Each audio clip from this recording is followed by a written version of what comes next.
First of all, let's talk about a story that I read just this morning, and I'll read a bit of it. The Associate Deputy Minister of Service Nova Scotia has acknowledged some landlords in the province are abusing fixed-term leases. However, Gary O'Toole says the department needs to understand what the long-term consequences will be before any changes will be made to the tenancy law.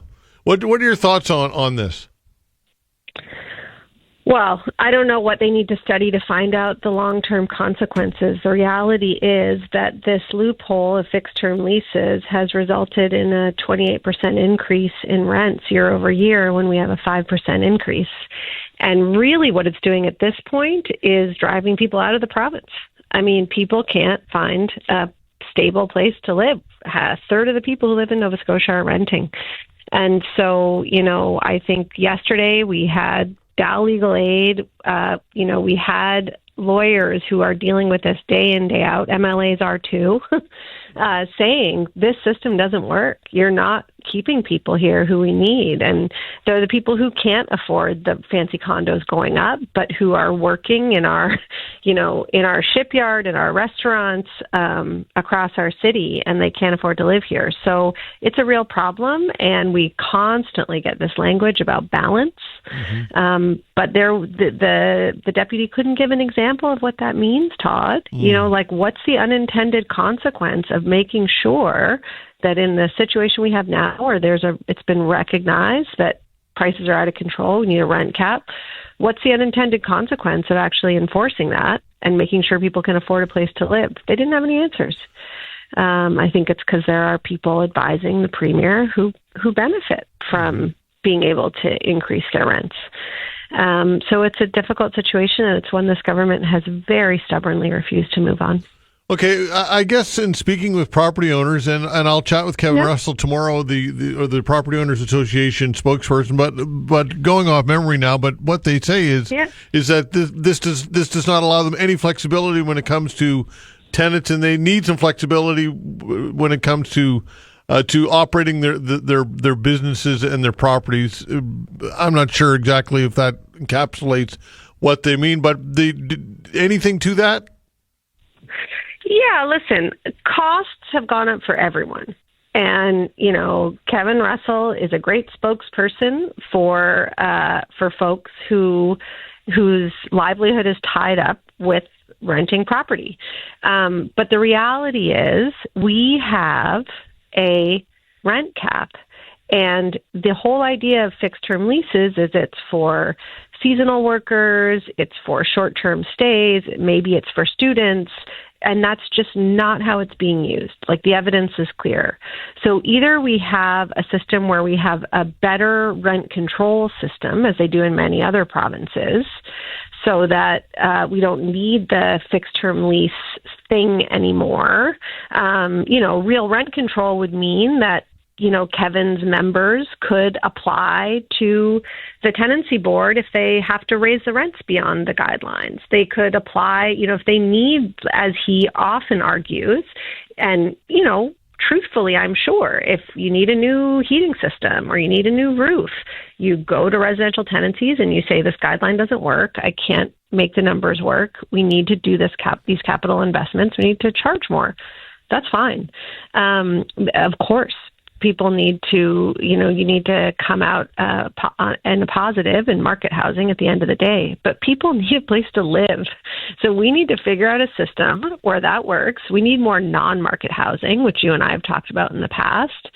But literally, people just need to know they can live in a place 1 year to the next. I mean, families, this isn't just like students going to one of the universities who are renters. Many people who are homeowners forget how many people in Nova Scotia rent. And now, as opposed to 5 years ago, most of those renters have no path to home ownership. So it's not a temporary situation. They are going to be renting for a long time if they don't have family money or some other opportunities, which, by the way, we have been proposing, things like a shared equity model. But without that, people are renting, and they are totally unprotected. And this government refuses to lift a finger to make sure that they can afford their rent or that they can stay in their homes. And so we don't think that's a very balanced system.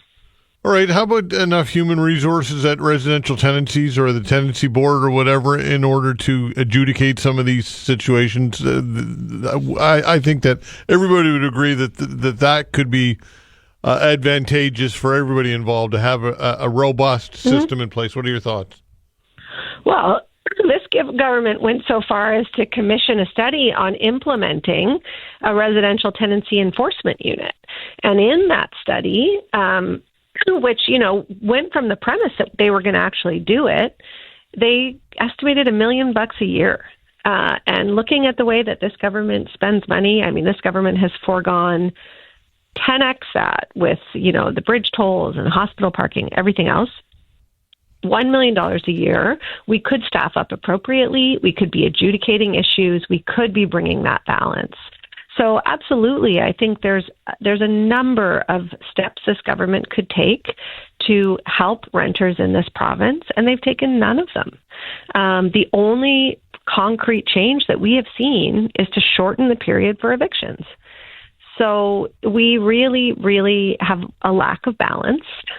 And, as we heard yesterday quite passionately from the folks on the front lines who are working with people who have no investment in this issue other than to express their, the needs of their clients, they don't have a political axe to grind. It's patently unfair and it's deeply challenging. And I'm hearing from small business owners that they are now very clearly losing staff because of housing costs. So I talked to the owner of a cafe in North End Halifax last week, and she said, I lost 4 staff. She said 3 of them moved away because they realized they could, for the cost of living in Nova Scotia, they could live in any city they want. And, for some young people, maybe they want to take that opportunity to live in Toronto or Vancouver or Montreal. Our cost of living has always been our advantage, and it's not anymore.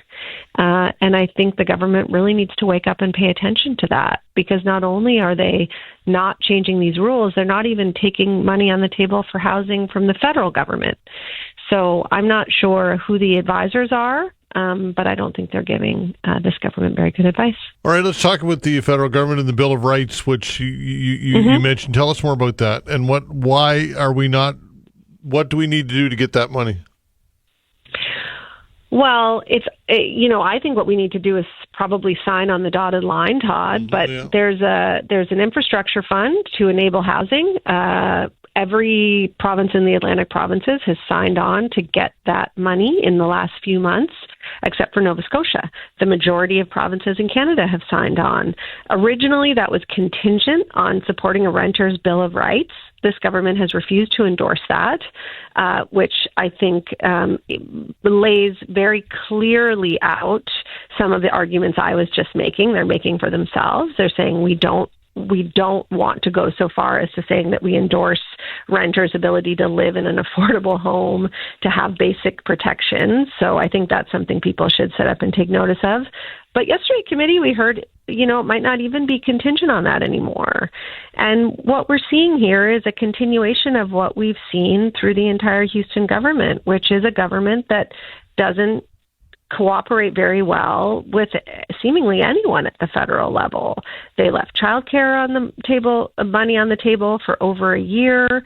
We still haven't signed on to the pharmacare agreement that would give Nova Scotians free access to birth control, that would help fund diabetes medications.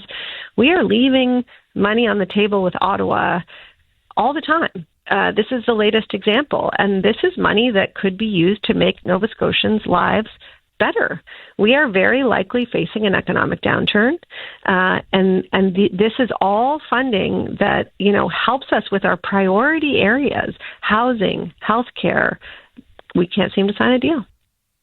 All right, you mentioned that potentially lobby groups like Kevin Russell's group might have a little too much influence here with the Houston government. What, I guess, expand on that, if you will.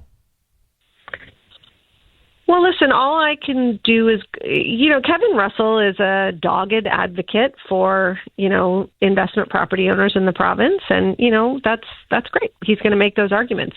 So I have no idea the influence he has. But all I know is that, it's becoming stranger and stranger, these committees and question periods and legislative sessions where we continually ask these basic questions about why we can't protect renters in any way. And we've been asking these questions for years, and the government just has no answer.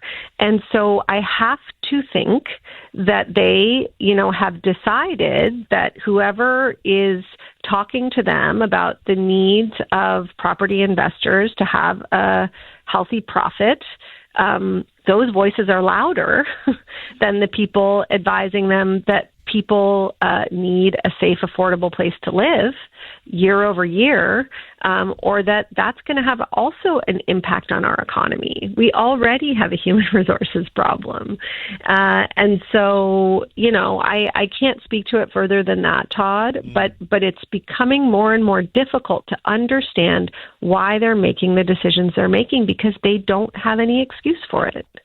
Yeah, the bottom line is, like you touched on it, and people are impacted and in a pretty significant way, to the point where they're leaving the province. Mm-hmm. I mean, the evidence is there that we have a massive problem. Any way you crack it up, and the government needs to do something other than just do nothing. And it looks like that's what they've chosen to do here.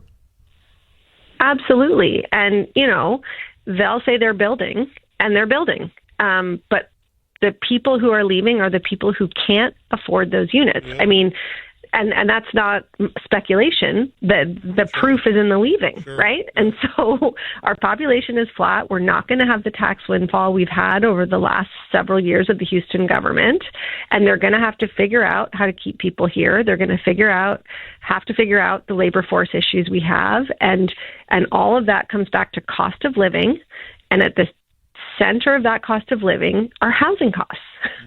And this is something, unlike, mortgages are more complex, more federal, but renting, there is so much that the Houston government could be doing to protect renters, to keep people here, to help people to be able to afford to live here. And we're not seeing them do any of it.